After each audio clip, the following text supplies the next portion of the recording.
आज मैं बात करूंगी एक ऐसे महान योद्धा के बारे में जिसका केवल नाम सुनने से ही अंग्रेजों के पसीने छूट जाया करते थे और सामंतवादी कोसों दूर भागते थे। इंडियन रॉबिन हुड के नाम से पहचाने जाने वाले गरीब आदिवासियों के मसीहा, अंग्रेजों को लूटकर गरीबों की भूख मिटाने वाले, ऐसे थे the great Indian warrior Tantya Mama Bhil. Bharat के रॉबिन हुड के नाम से विख्यात इस वीर योद्धा का जन्म मध्य प्रदेश के खंडवा जिले के एक छोटे से गांव में सन 1842 में हुआ था। उनके पिता का नाम भाऊ सिंह था। वे भील आदिवासी जाति के थे।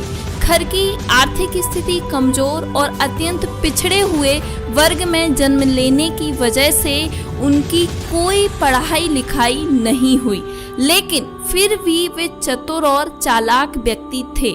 तीर कमान और लाठी चलाने का उन्हें बचपन से ही शौक था और इसी शौक को देखते हुए उनके पिता ने उन्हें हथियार चलाने की पूरी विद्या सिखाई, जो आगे चलकर उनके लिए एक पहचान बन गई। टंट्या मामा जब जवान हुए तो आदिवासी गरीब लोगों पर अंग्रेजों और सामंतवादियों द्वारा हो रहे अत्याचारों के खिलाफ इन्होंने आवाज उठाई, लेकिन उनकी आवाज को किसी ने नहीं सुना। फिर उन्होंने कुछ लोगों की एक टीम बनाई और अंग्रेजों के साथ साथ सामंतवादियों के अनाज को लूट कर गरीब लोगों में बांटना शुरू कर दिया। इस काम से वे लोगों के दिलों में बस गए और लोगों ने उन्हें एक नया नाम दिया, टंट्या मामा भील। और इसके साथ साथ लोगों की ये भावना बन चुकी थी कि जब तक टंट्या मामा जीवित हैं तब तक कोई आदमी भूखा नहीं सोएगा। धीरे धीरे लोग उनके साथ जुड़ते गए और सन 1857 की क्रांति में आदिवासियों की तरफ से वे हीरो बनकर सामने आए। अंग्रेजी हुकूमत इन्हें कभी नहीं पकड़ पाई और इसका कारण था जननायक टंट्या मामा भील तीर कमान, तलवारबाजी और लाठी जैसे हथियार चलाने में निपुण थे।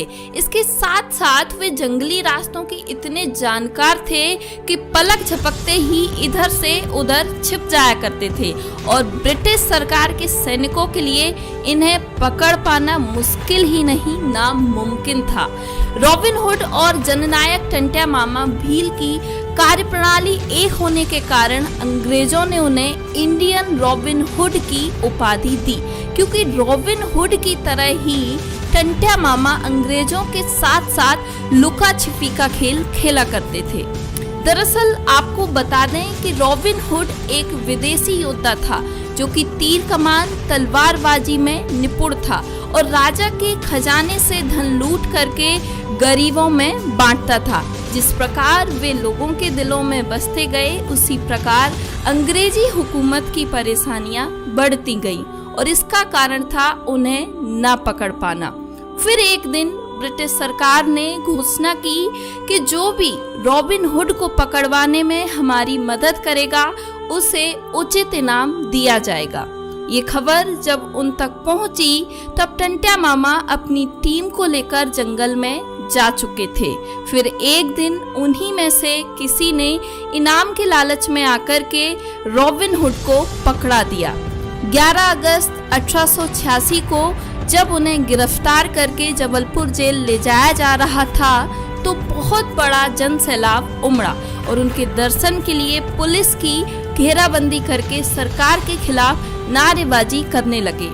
अंततः ब्रिटिश सरकार ने उन्हें मौत की सजा सुनाई और 19 अक्टूबर 1889 को फांसी दी गई और सबको पाताल पानी के कालाकुंड रेलवे के पास दफना दिया गया। मसीहा बन चुके टंट्या मामा का आदिवासी समुदाय के लोगों ने वहां पर एक मंदिर बनवाया और उन्हें भगवान के रूप में पूजने लगे, जो आज तक चला आ रहा है। कहते हैं कि आज भी उस रास्ते से गुजरने वाली ट्रेन 2 मिनट रुककर अपनी सलामी देकर ही आगे की दूरी तय करती है।